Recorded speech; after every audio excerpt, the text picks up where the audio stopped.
Hey guys, welcome to Popcorn, where I watch movies so you don't have to. For today's video, we are going to talk about the Netflix movie, The Woman in the Window.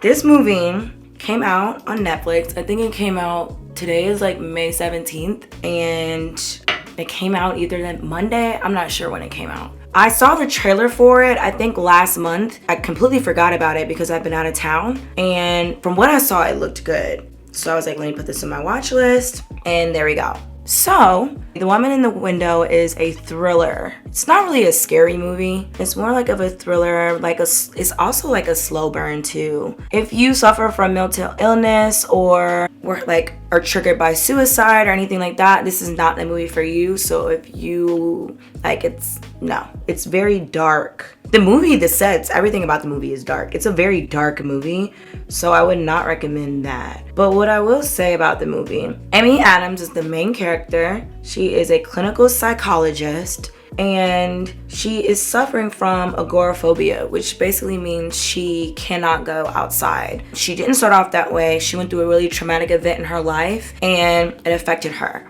One thing I will say about Amy Adams, this movie gives me a very much Arrival vibes. Amy Adams is great at playing characters who are going through emotional distress and grief. She's very great at that. And she's very good at playing roles where people would think that she's insane. And literally, in this movie, people think that she's insane. Arrival was the same way. Arrival is about aliens that arrive on planet Earth, and she's the only one that has to decipher their new language. And doing that, she went through a lot of emotional distress and grief. So she is very good at capturing that and making it believable. It's easy to do in real life, but an actual screen, it's really hard to capture that. And she does an amazing job at that. She definitely did that in this movie. This movie, in the trailer, you'll see it. It's basically about her witnessing a murder and people thinking that because she's agoraphobic, she's been suicidal in the past, and she has an alcohol and drug addiction. They don't take her word for it. And it's a whodunit about a woman that can't leave the house. The movie was really good. Netflix has really been surprising me with their plot lately. You would think it's just gonna go one way, but they have a way of changing the plot and it twisting and turning, and you're just did not see that coming. I watch so many movies, it's so rare for me to find, I can pretty much figure it out how the movie's gonna end. And in this movie, I was not expecting the movie to end this way. Definitely shocker ending. Not as bad as the shocker as Parasite, if you've ever seen that movie, but definitely a shocker ending. The budget for the movie was pretty good overall. I was not expecting the budget to be that great for a movie that's only inside. And so to see what they did with it, that was amazing. The cinematography was amazing. Some parts of the movie were very kind of difficult to follow, mostly because the main character is suffering from drug addiction. So a lot of the things you see from her point of view, and they film a lot of the scenes from her point of view of disordered drug addiction. So some scenes were just very difficult to follow through because you're okay, where are they going with this? It's just distorted. I'm confused. Where are you guys trying to take me next? Right around an hour, the plot got a little weak. It was just weird.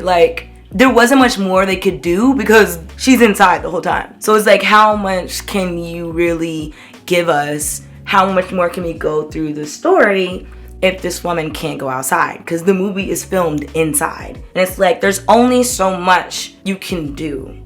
How many more scenes can we have in the house? How many more scenes can we have in the house? How many more? So at that point, the plot started to die. But they found a way to rescue it at the very end, and plot twist. But it definitely, hour 15 minutes in, you're okay, where are we going with this? Where are we headed? What's next? Let's end this. But they definitely saved that. That's the only real complaint I have about the movie. It's an amazing movie. Very well done. Amy Adams did excellent. The supporting roles did excellent. The detectives, the other family. Everyone did a great job in this movie. But what I will say is that part where the plot started to die a little bit, that part, that was just my really only complaint. The score is okay. It matches. Score is just movie music. It matches the vibe of the movie. But definitely, I recommend it. Does it deserve the #1 spot on Netflix right now? No. Because at this time that I'm filming this, it's #1 on Netflix. It does not deserve #1. I think it deserves like maybe #3 or 4. Not #1 though.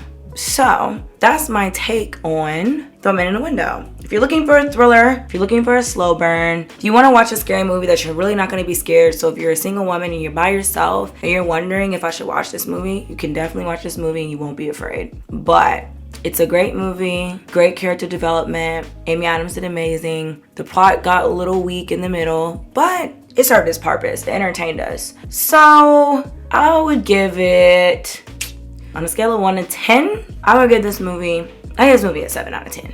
I was pleasantly surprised. One thing, like I said, I watch a lot of movies and I can pretty much always figure out the plot. Was not expecting this movie to end this way. So definitely 7 out of 10, but the middle part of the movie needed a little bit more work. And one other thing I want to add, it's very graphic. Surprisingly, this is a very graphic movie. Usually horror movies, I mean, yeah, like it's bloody and guts, but like the scenes where people are actually being killed, it's very graphic. So if you do not like super blood and guts and gore, yeah, I would not recommend this movie. But yeah, 7 out of 10. And so that's my take on One in the Window. I don't want to give away the movie. I just want to give you an idea of what's going on in it so you can watch it for yourself. And if you do end up watching this movie, let me know if you like it. Let me know. Let me know if you think it was better than a 7 out of 10. I don't think it was better than a 7 out of 10. I love you, Amy. Don't shoot me, but I do not. I do like the interracial relationship. I very much dig that. I do not like that plot that died in the middle. Like the plot just died. I was just like, why is this dragging? Like, what is going on? But it's like, there's only so much you can do in a house. And like I said, you guys, this is Popcorn, where I watch movies so you don't have to waste your time, because our time is valuable. Our time is money, ladies and gentlemen. I will be back next week with another video. And thank you guys so much for watching. And I'll see you next time. Please don't forget to like, comment, and subscribe. And I shall see y'all later. Thank you. Bye.